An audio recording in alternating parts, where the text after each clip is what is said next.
আপনি কেমন টিচার? আপনি টাকা নেবেন, আমার টাকা নেবেন, আপনি কথা বলবেন, আমার সাথে কথা বলবেন। আপনি পরীক্ষা চলাকালীন তো আপনি বাচ্চা কেন বাইর করে দিলেন? বাচ্চার ভবিষ্যৎ কেন নষ্ট করতেছেন আপনি? এটা কি আপনার বাচ্চা? মামনি, নাম কি তোমার? সুরভি আক্তার। মাশাআল্লাহ, কত সুন্দর নাম। বাচ্চা তো মাশাআল্লাহ ভালোই আছে। আচ্ছা, এখন হলো কি আমাদের এখানে কিছু সিস্টেম আছে, তো সিস্টেমটা হচ্ছে মাসিক কিছু ফি আছে। আপনার ভর্তি হচ্ছে 5,000 টাকা, আর আছে প্রতি মাসে মাসে হলো গিয়া 2,000 টাকা করে এখানে দিতে হবে, ঠিক আছে? আর এক্সট্রা মাঝে মধ্যে কিছু পরীক্ষার ফি টি আছে, ওইগুলো দিতে হবে। সমস্যা নাই তো? এই আর কি, ঠিক আছে। হ্যাঁ, অনেক খরচ কম। উত্তর এলাকার ভিতরে যেমন আমাদের স্কুলে সুনাম আছে, তেমন খরচ আছে অনেক কম এখানে। আপনি কোনো টেনশন করবেন না। আপনার বাচ্চা মানে আমাদের বাচ্চা। আপনি নির্দ্বিধায় আপনার বাচ্চাটা এখানে দিয়ে যাবেন, সবকিছু দেখভাল করার দায়িত্ব আছে আমাদের। তো আমরা তো যারা গার্জিয়ান আছে সবাই এটাই আশা করি। বাচ্চাদের স্যার, আপনি তাহলে এগুলো তাহলে স্যার লিখে ফেলান, বাচ্চার নামটা তাহলে সবকিছু লিখে ফেলান, ঠিক আছে? আপনি কোনো হ্যাঁ, জি জি, সুরভি আক্তার। আপনি এমনিতে কি করেন কি? আসলে আমি একটা জব করি। ও আচ্ছা, যাক, তাহলে খুবই ভালো। ওয়ালাইকুম আসসালাম। কি স্যার? আচ্ছা, ঠিক আছে, পাঠিয়ে দেন।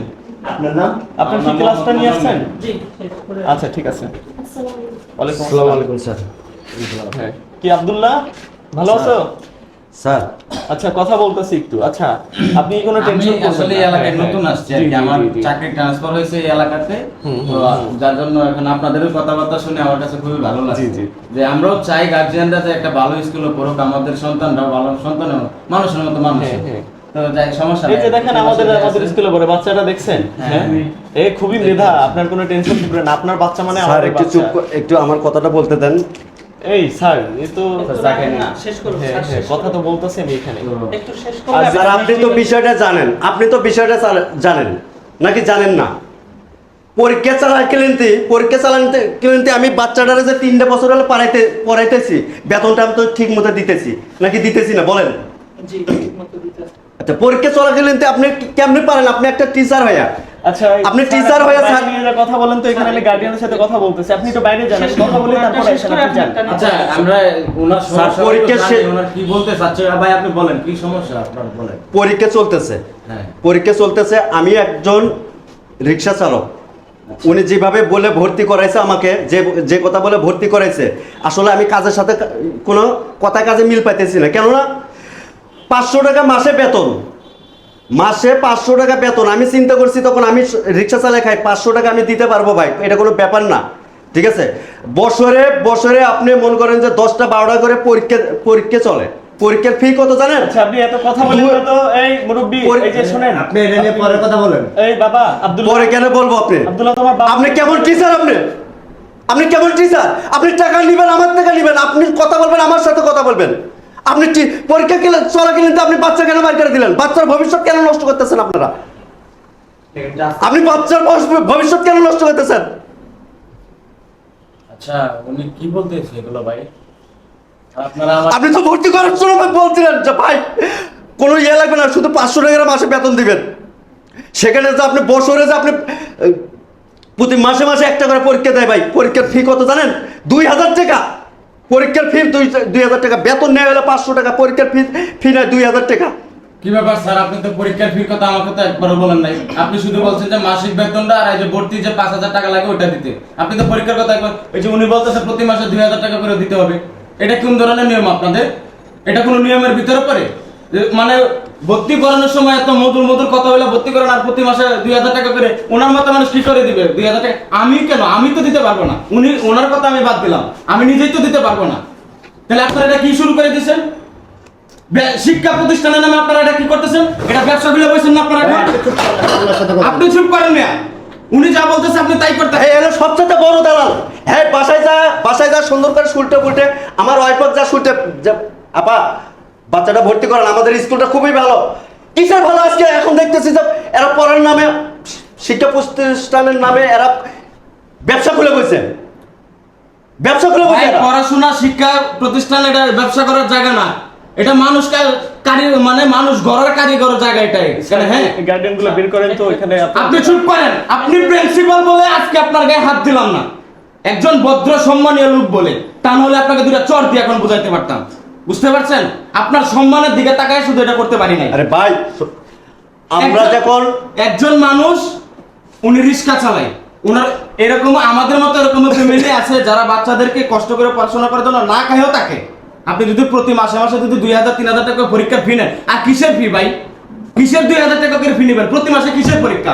বছরে আমরা সবাই জানি একটা পরীক্ষা হয়, আপনার প্রতি মাসে সেমিস্টার ফি, এই ফি, ওই ফি, কিসের এত ফি ভাই আপনাদের কাছে? তা আপনারা কি করতেছেন? এটা ব্যবসা করতেছেন না? হ্যাঁ, ভাই শিক্ষা কিসের জন্য মানুষের শিক্ষা প্রয়োজন কিসের জন্য? মানুষের মতো মানুষ করেন না। তা আপনারা শিক্ষিত হয়ে কেন মানুষের সাথে এরকম প্রতারণা করতেছেন? আচ্ছা ঠান্ডা মাথায় কথা বলি, চা খান। বসেন, চা খান। আপনি কি মনে করছেন যে আপনি এখানে আমার চার অফার দিবেন, কফির অফার দিবেন, আমি এটা খাবো আমি এগুলা? কথা শোনেন, ওনারা পরীক্ষা মাসে মাসে দিতেছে, ঠিক আছে। একটা বাচ্চারা কি শিক্ষা দিছে? একটা বাচ্চারা কি শিক্ষা দিছে? আমরা যখন লেখাপড়া করছি তখন কলাপাতায় লেখাপড়া করছি, কোনো বই খাতা কিচ্ছু পাই নাই, ঠিক আছে। বই খাতা কিচ্ছু পাইনি। তখনকার আমলে আমরা যে একটা অঙ্ক দিব, আর এখনকার বাচ্চাদেরকে কি অঙ্ক শিখাইতেছে? একটা বাচ্চা মৌখিক কোনো অঙ্ক করে দিতে পারবে? কাগজ কলমে কোনো অঙ্ক করে দিতে পারবে? শিখাইছে কি? অনলাইন মোবাইলে ছাড়া, কোনো ক্যালকুলেটর ছাড়া কোনো অঙ্ক করতে পারে না। এটা কি লেখাপড়া? এটাকে লেখাপড়া করে বলে? যদি সবকিছু মেশিনের দ্বারাতেই হয়, তাহলে এই বইগুলো কিসের জন্য তৈরি করা হয়েছে ভাই? এটা আমার একটু বোঝান। উনি যে কথাটা বলছে, ওনার কথাটা ফেলে দেওয়ার মতো না। সবকিছু যদি মেশিনের কারিগরিতে হয়, তাহলে বই কেন তৈরি করা হয়েছে? বই তো কোনো প্রয়োজনই নাই এখানে, আছে? দেখেন প্রিন্সিপাল, আমি ভালো বুঝি বাচ্চাদের জন্য কি করতে আপনি হবে না করতে প্রিন্সিপাল, হবে। বুঝতে পারছি, তার জন্য সম্মানটা এখন পর্যন্ত আপনার উপরে বজায় রাখছি। তা নাহলে এখানে আরো অনেক কিছু ঘটতে পারতো। ভাই, শিক্ষক হলে কেমন হওয়া উচিত? আমরা যখন লেখাপড়া করছি, আমাদের স্কুলে, প্রাইমারি স্কুলে যে শিক্ষক ছিল, যদি 10,000 ছাত্র থাকলে 2-4টা ছাত্র যখন পরীক্ষার ফি দিতে না পারতো, তখন কি করতো জানেন? ওই শিক্ষক নিজের পকেটের টাকা দিয়ে, নিজের পকেটের টাকাতে কলম খাতা কিনে দিত। তাকে বলে শিক্ষক। আর ওনাদের মতো শিক্ষকের এই বাংলাদেশে কোনো প্রয়োজন নাই। ওনারা সামান্য বেতনের টাকা থাকে, বেতনের টাকার থেকে উনি বাচ্চারা কিভাবে পার করে দিতে পারে? উনি কি একটাও চিন্তা করলেন না যে বাচ্চাটার ভবিষ্যৎ কি হবে? এভাবে বাচ্চাদের মন মানসিকতা নষ্ট হয়ে যায় না, পড়াশোনার প্রতি করে না, বাধ্য হয়ে কি করতে হয় জানেন? এবার আপনারা যে এই কাজগুলো করতেছেন, শিক্ষা নামে যে আপনারা ব্যবসাগুলো বসছেন, এক পর্যায়ে দেখা যাবে কি আমাদের দেশে কোনো শিক্ষিত মানুষ খুঁজে পাওয়া অনেক কষ্টদায়ক হয়ে যাবে, শুধু আপনাদের মতো মানুষদের জন্য, এটা জানেন? লাস্ট পর্যায়ে আমাদের মতো যারা ফ্যামিলির লোকজন আছে, সাধারণ যারা দিন আনে দিন খায়, ওই ফ্যামিলির লোকগুলো কি করে? বাচ্চাদেরকে কি করবো, দেয়ালে যখন পিঠ থেকে যায়, তারপরে বাচ্চাদেরকে স্কুল থেকে বাধ্য হয়, আপনাদের মতো মানুষজন জন্য বাধ্য হয় স্কুল থেকে নিয়ে যাওয়ার জন্য। নিয়ে যায়, তারপরে কি করে? একটা দোকানে দেয়, হোটেলে দেয়, রেস্টুরেন্টে দেয়, ওয়ার্কশপের দোকানে দেয়। ভবিষ্যৎ কারা নষ্ট করতেছে? আপনাদের মতো শিক্ষিত জাতিরা নষ্ট করতেছে। আপনাদের মতো শিক্ষিত জাতিরা আমাদের এক পর্যায়ে এই দেশে কিছুই থাকবে না। মানে শিক্ষিত মানুষ কোথায় পাবে না, সবাই মূর্খ থাকবে। আপনারা তৈরি করতেছেন এগুলা ভাই, নিজেদের মনুষ্যত্বটা বুঝতে জায়গায় করেন। আপনার ভিতরে শিক্ষা আছে, আমার ভিতরে নাই। আপনি যতটুকু বুঝেন, যতটুকু জ্ঞান আপনার মাথায় আল্লাহ তাআলা দিয়েছে, আমার মাথায় নাই। তো নিজের শিক্ষাটারে আপনি পরিচর্যা করেন ভালোভাবে, ভালো কাজে খেতে দেয়। আপনি কেন অন্যায় কাজ করতেছেন? শিক্ষার নামে কেন আপনার ব্যবসা করতেছেন? এই মানুষগুলোর দিকে টাকা একবার দেখেছেন? হ্যাঁ, এমন সময় পরীক্ষার ফি টাকা দিতে পারে না, না খেয়ে থাকে। অন্তত চেষ্টা করে যে আমার বাচ্চারা আমি মানুষের মতো মানুষ করি। আর আপনাদেরকে ভাই একটা কথা বলি, আপনারা তো শিক্ষক মানুষ, মানে বড় কারিগর হচ্ছে আপনারা, তা আপনারা এই বিষয়গুলো তুলে ধরতে পারেন না?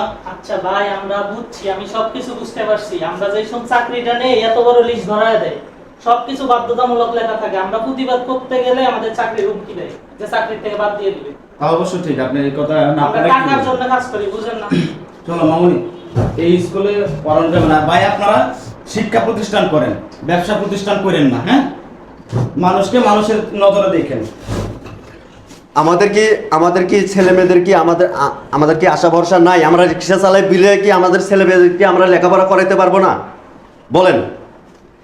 আপনাদের চিন্তাধারা হচ্ছে স্যার যে আপনাদের পকেটের টাকা ঢুকলে হলো, কিন্তু আমাদের ছেলে মেয়ের লেখাপড়া হলো কি না হলে এই চিন্তা আপনাদের নাই। এই ছেলেটাতে গত বছর যে আপনাদের পাস করাই দিচ্ছেন, অটো পাস করাই দিচ্ছেন। আমি তো অভিভাবক, আমি চাই না যে আমার ছেলে কোনো অটো পাস করুক, সে নিজের মেধাতে পাস করুক। আপনি অটো পাস কেন করে দিচ্ছেন? আচ্ছা বাচ্চাটা কালকে আপনি পাঠিয়ে দিয়েন। আর স্যার কালকে পাঠিয়ে দেন, বাবা তুমি কালকে থেকে আইসো। আর আসার দরকার নাই স্যার, আর আসার দরকার নেই। আমার ছেলের লেখাপড়া হোক বা না হোক, আপনার স্কুলে আমি আর ছেলেকে পড়াবো না। খোদা হাফেজ।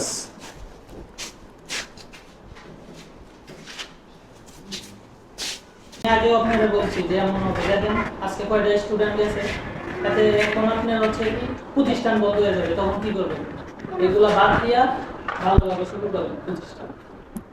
আসলে স্যার আমিও স্যার বুঝতে পারিনি আসলে আমার যেরকম আসলে অনেক প্রত্যেকটা অভিভাবক ভুল। এসে এরকম অভিযোগ করে স্যার, আমরা কি বলবো বলেন? আমরা কিছু বললে আমাদের চাকরি থেকে একজনের বের পর করে একজন শুধু বাড়তেই থাকে। আপনি কথা বলেন না, আপনি তো আমাকে কাটা ভারী করছেন, আপনি বাড়ি চলে যান, আপনি যান, আপনি যান এখান থেকে। আজকে আপনার জন্য আজকে পরিস্থিতির শিকার হয়েছি আমি। স্যার আপনি বসেন।